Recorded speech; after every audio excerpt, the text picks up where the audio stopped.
Today we're gonna make a cake, and by make I mean crochet because I hate baking. I've made crochet cakes before. I kept this cardboard tube because I thought that is the perfect circumference for crochet cakes. You need to measure it, cut it, and then we'll start. Not yet sure how I'm gonna cut it. Say goodbye to your pole, Harry.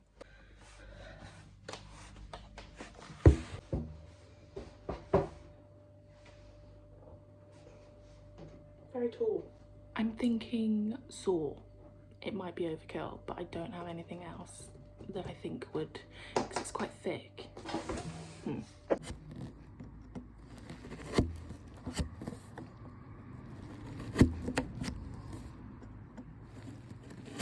had to use this. It's not the most level at the top because cutting it was quite hard. For now, for today, we have our skeleton, I guess, of the cake. I really loved the idea of doing like a Victoria sponge looking cake, but this is the only sort of close cake colour yarn I have, and it's not close enough to be right, and I don't have a lot of it. For now, for today, we're gonna do chocolate cake. Hopefully it'll look good. Hopefully you'll be able to tell that it's chocolate cake and not just like mud cake. I did just go on Google and look up chocolate cakes, and I found this one.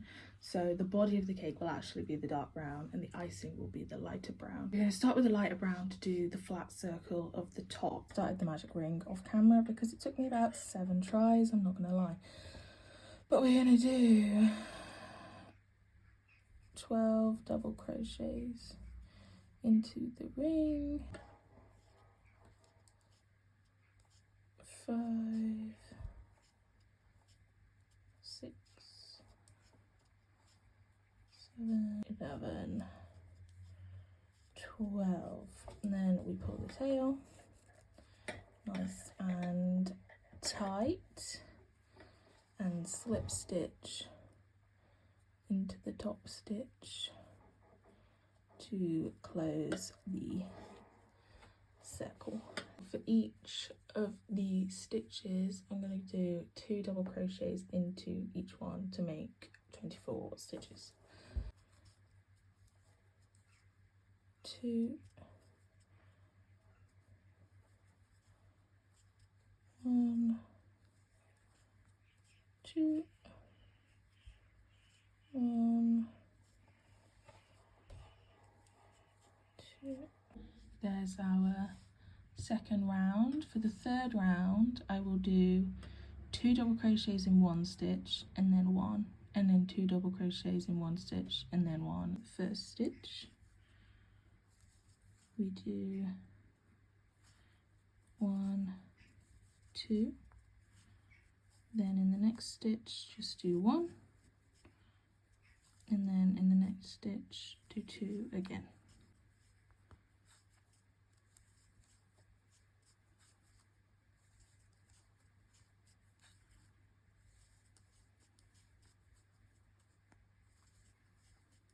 There's the third row.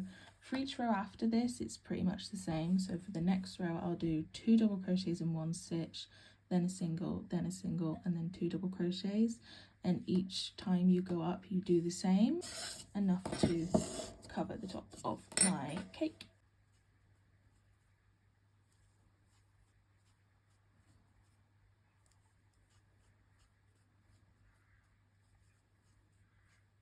I've done 5 rows, and that just about covers the top of the cake, still in the sort of icing brown colour. What I'm going to do is I'm going to do a double crochet into the back loop only, and then the next one, back loop only, double crochet, next one, back loop only, double crochet. So now all the way around I have just a nice edge to differentiate the top from the sides. Give it a try. That's a pretty good fit. Done the icing for the top now. I've changed to the dark brown of the cake colour, so I'm just going to cut this for now and just tie the ends together to make sure that it's secure. Into each of these stitches that I've just made, I will do a double crochet all the way around, and I'll go until I get about halfway on the cake, swap back to this colour to do the icing, and then carry on.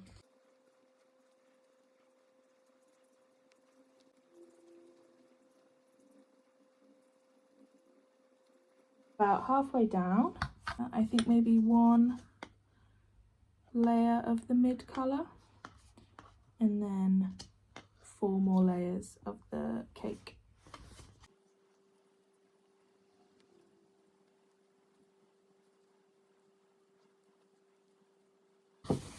How are we looking? Now we'll just do the dark brown until the bottom.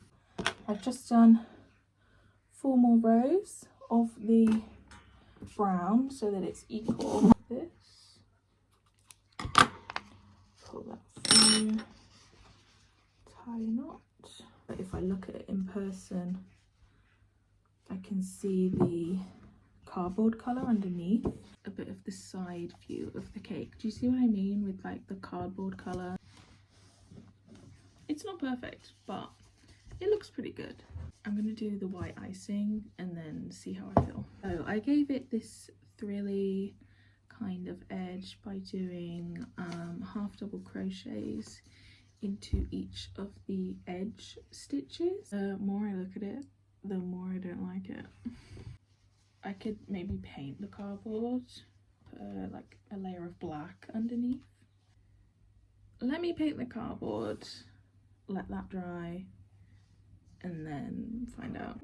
The trouble with painting cardboard is that sometimes it can warp and make it a bit unsturdy, so I don't want to do too much of a layer.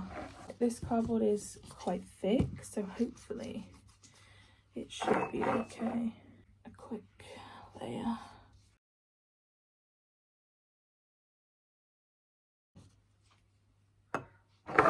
Put this outside. It's mostly dry. It's a little bit patchy. That's a lot better. So here is my chocolate crochet cake.